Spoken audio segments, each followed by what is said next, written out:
Nobody is strong in all things. Nobody is courageous in all things. It's all situational. So it's not like there's an essential self. It's not like, oh, if you know someone's black, then you know who they are, or if you know someone's Jewish, then you know who they are, or if you know that someone is like a truth seeker, then you know who they are. The left is right in criticizing like racial determinism, that if someone is of this race, therefore they must be X, Y, Z. But the same thing is true for all sorts of other traits. So just because someone sucked a cock, one day in prison, doesn't mean he's a cocksucker. Just because someone is like an attention getter in one aspect of their life, in interpersonal relations, they may not be that way. Someone may be the life of the party in one instance and be incredibly quiet and introspective in another instance. People who are faithful to their spouses, frequently cheat in business. Preachers who give a great sermon are, often stealing money.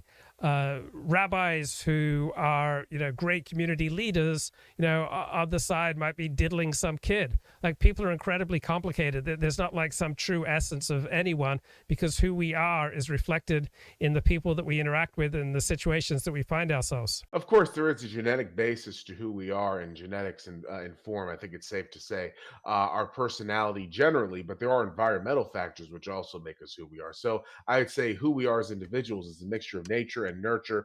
And what some people would say is change within a person is not so much as that person fundamentally changing who he or she is, which I think would be impossible, but it's rather that new situations develop and people react to them in different ways. It's a process of adaptation. Well, I mean, let's say attention seeker. So all the people you might use the phrase attention seeker on, there'd be all sorts of situations where they would not seek attention.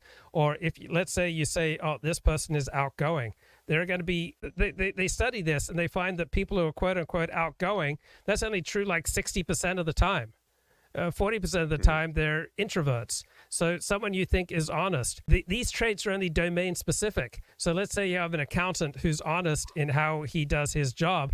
That tells you nothing about how he conducts himself outside of his job. Someone who you think is incredibly courageous and forthright on a YouTube live stream, maybe cucking to his wife, maybe cheating on his taxes, maybe diddling his neighbor, maybe a big scaredy cat when it comes to lightning.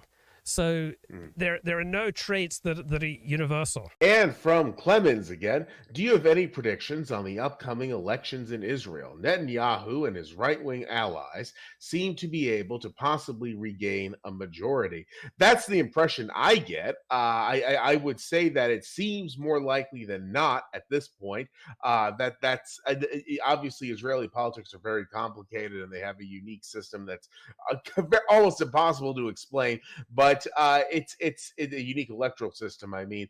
But I do think that it's very possible, probably more likely than not, that Netanyahu and Likud will regain their majority. Luke, anything to say about what Clemens brought up? Yeah, the Israeli left is very different from the American left. The Israeli Absolutely. left, by and large, is nationalist, is pro-Zionist, is very much rooted in reality. Israel is a very serious country. It has to be to survive. The left in Israel, generally speaking, is a very serious group of people. And though I don't believe that the left will come to power in Israel, if they did, the nation wouldn't fall apart. It wouldn't have some kind of Summer of George crime spree. So Israeli is very serious people, whether or not it's Bibi Netanyahu who's the prime minister, the right wing has been ruling in Israel for over 20 years, and there's absolutely no reason to believe that the right won't continue to rule. And whether it's Bibi Netanyahu or someone else, you can be pretty assured of a nationalist right-wing government in Israel for as far as I can see. From Clemens, once again, what do both of you think of the newest claims published in the New York Times that Ukraine was behind the murder of Daria Dugina? That's obviously Alexander Dugin's daughter. I'm not surprised at all. I always thought from the beginning that the Ukraine was responsible for her death, that the Ukrainian government, despite what a lot of people in the West think, is not some bastion of quote unquote Western liberal democracy. It is something that's run by a very ruthless and corrupt oligarchy, although now I guess it's run by the EU and the US and the UK. But the fact of the matter is that the Ukrainian government, the way it operates, I would not at all be shocked if it killed outside of the law its own opponents in something like a car bombing. So I'm not surprised to hear about this revelation in the New York Times. I thought from the beginning that Kiev was responsible for the death of Daria Dugina. I think it's probably safe to say that they were intending to kill her father, and she just was caught in the wrong place at the wrong time. Luke, anything to say about what Clemens brought up? Yeah, absolutely shocked because I just thought Ukrainians were just like the sweetest, nicest, kindest people ever. To imagine that they would conduct an assassination on Russian soil, you could knock me over with a yarmulke.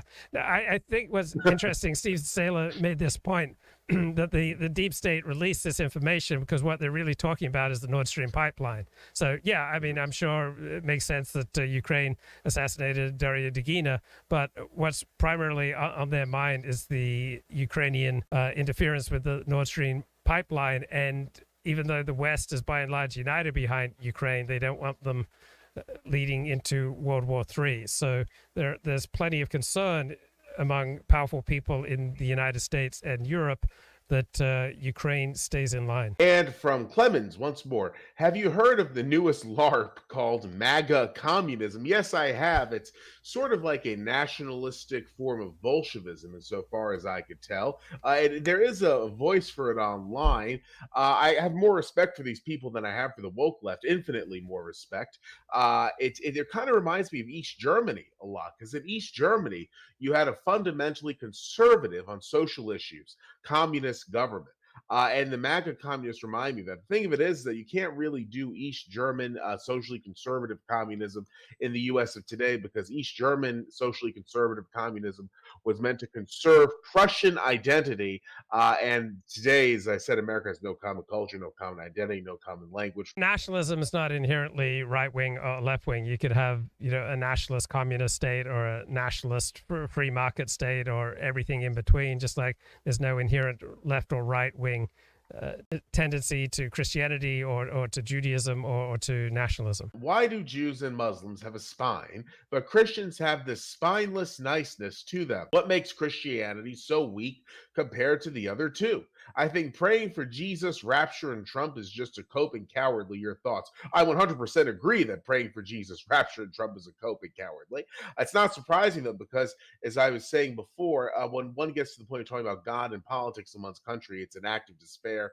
And in America, Christianity tends to be the doctrine of choice as a means of alleviating one's despair. But as I also said, I don't think that's a good idea given what's in Christianity, what it espouses. I think that Christianity, now, obviously, a lot of Jews in the US are on the left, but there are a lot also who are not. And Judaism inherently is a much stronger religion than Christianity is, as is Islam, although I think Islam is strong in some very, very, very counterproductive ways. I'm not a fan of Islamic strength. I much prefer the Judaic strength, which is basically blood and soil, history, heritage, and culture nationalism. Christian strength is different. It's more universalistic. It's more imperialistic.